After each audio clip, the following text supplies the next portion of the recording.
Bonjour, donc là on va corriger le 21 page 62. Au palmarès 2018 des voitures essence les moins polluantes, on trouve en première place un véhicule qui consomme en moyenne 3,6 litres d'essence pour 100 km. D'accord? On vous demande quelle est l'étiquette énergétique associée à ce véhicule. Les étiquettes énergétiques, vous avez A, B, C, D. C'est en fonction de la quantité de CO2 émise par la voiture au kilomètre. Donc, par exemple, de 101 à 120 grammes de CO2 émis au kilomètre, ça serait la catégorie B. Alors, pour ça, il va falloir calculer cette masse de CO2. Qu'est-ce qu'on nous dit? On considère que l'essence est composée uniquement d'octane, de formule brute C8H18, c'est l'octane, et que sa combustion dans le moteur avec le dioxygène de l'air produit uniquement du dioxyde de carbone et de la vapeur d'eau selon une transformation totale. Donc, première étape, il va falloir écrire l'équation chimique de cette combustion.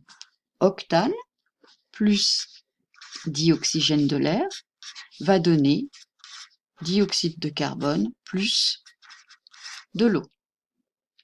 Donc ça, c'est écrit dans votre sujet, vous ne les inventez pas. Bon, ben maintenant, on va essayer d'équilibrer cette équation. Il faut l'équilibrer. Donc, j'ai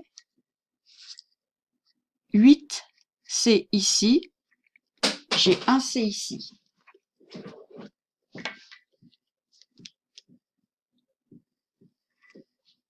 Donc, je vais déjà commencer par équilibrer ça. Après, je regarde mes H. J'ai 18 H ici, j'en ai que 2 là. Je vais peut-être commencer par là. Ça va être embêtant. Il va falloir y retourner plusieurs fois. Donc, dans un premier temps, j'essaye. Je vais mettre 8 ici. Mais si je mets 8 ici, je me retrouve avec 8 fois 2, 16. Et 1, 17. 17 O. 17 O, c'est pas très pratique quand j'ai du dioxygène ici. Donc 17 O, c'est pas génial. On va voir ce qu'on peut faire avec le H. H, j'ai 18. J'ai envie de mettre 9. Là. Même chose, je vais avoir 9 fois 2, j'ai 18 H, mais j'ai 9 O plus 8 fois 2, 16 O. 9 et 16, ça fait 25. Ça voudrait dire qu'ici, il faudrait que je mette 25 sur 2 pour équilibrer. Alors là, je regarde si tout est équilibré avec cette solution-là. J'ai 8C, 8C, 18H, 9 fois 2, 18H. 25O, du coup, 8 fois 2, 16 et 9, 25. Simplement, on n'aime pas trop garder les équations avec 25 sur 2. Donc, je vais tout multiplier par 2. Ça me fait 2, C8, H18, plus 25 O2, qui donne 8 fois 2, 16, CO2, plus 9 fois 2, 18, H2O. Voilà, on a équilibré notre équation et on a des coefficients stoichiométriques qui sont entiers.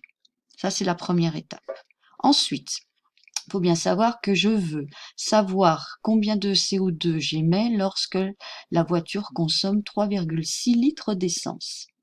Donc déjà, je vais calculer la quantité de matière contenue dans les 3,6 litres d'essence. Alors, l'octane C8H18, je vais lui donner l'indice 1.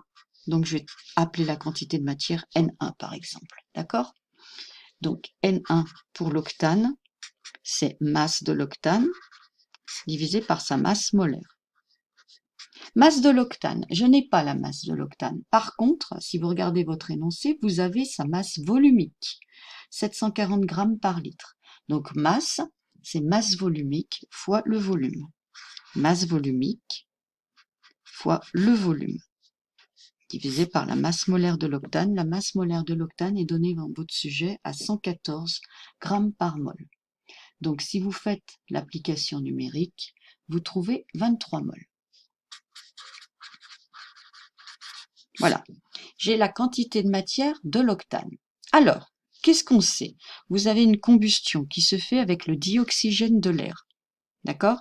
Donc, l'octane est forcément le réactif limitant puisque dans l'air, vous avez du dioxygène à volonté. Donc, en fait, vous avez O2 qui sera forcément en excès. Bon, bah, on va écrire notre tableau d'avancement et puis on va le vérifier. J'écris mon équation.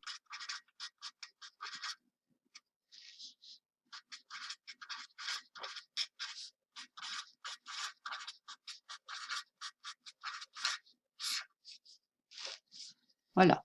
État initial, x égale 0, intermédiaire, x, et final. Alors, état initial, on a dit que l'octane, je l'appelais avec l'indice 1, je vais mettre N1. Du coup, je vais donner l'indice 2 au dioxygène. Voilà, je lui donne l'indice 2. Donc, N2. Donc, mes quantités de matière initiale, N1 pour l'octane, N2 pour le dioxygène, et au départ, je n'ai encore rien fabriqué. Intermédiaire, je pars de la quantité de matière initiale et j'enlève l'avancement en tenant compte du coefficient stoichiométrique. Même chose ici, je pars de la quantité de matière initiale, j'enlève l'avancement en tenant compte du coefficient stoichiométrique. Et là, je mets les avancements en tenant compte des coefficients stoichiométriques aussi. L'état final, N1-2x max égale 0. Et je sais que lui est le limitant, puisque je fais une combustion dans l'air, donc lui est en excès. Je n'ai même pas vraiment besoin de le calculer.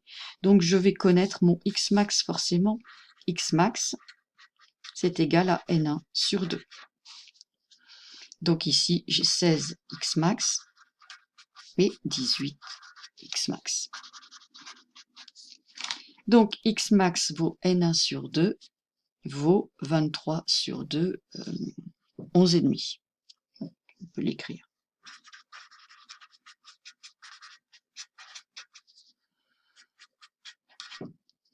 Voilà. Du coup, je peux en déduire la quantité de matière de mon CO2. C'est ce que je cherche. Donc, le CO2, 16x max. Quantité de matière CO2.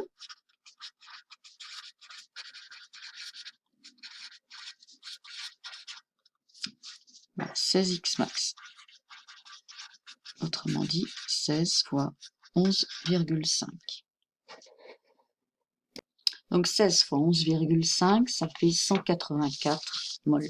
Donc on va l'appeler NCO2 est égal à 184 mol. Alors maintenant que j'ai N, je vais trouver la masse de carbone. Petit n égale petit m sur grand M. Petit m est égal à m fois n. Autrement dit, on vous donne la masse de dioxyde de carbone, 44, la masse molaire je veux dire, donc 44 fois 184. Ça fait 8096 grammes. Par contre, je vais garder que 3 chiffres significatifs puisque l'énoncé est proposé avec 3 chiffres significatifs. Alors c'est vrai que la correction de mon collègue, il n'y a que 2 chiffres significatifs, c'est pour ça qu'il y aura une légère différence. Bon, je vais en garder 3, donc ça veut dire que je m'arrêterai là. Ça veut dire que là, je vais mettre plutôt 8,1 10 puissance 3 grammes. Alors attention, là, c'est 3,6 litres qu'on a utilisé pour faire nos calculs, c'est pour 100 km. Pour trouver l'étiquette énergétique, il faut calculer la masse de CO2 émise pour 1 km. Donc voilà, pour 100 km, on va faire un produit en croix. Pour 100 km, nous nous retrouvons avec 8,1 10 puissance 3 grammes. Donc pour 1 km, ça nous fera 81 grammes. Donc, pour 1 km, notre voiture émet 81 grammes de CO2. Si vous lisez votre énoncé, elle aura donc une étiquette énergétique A.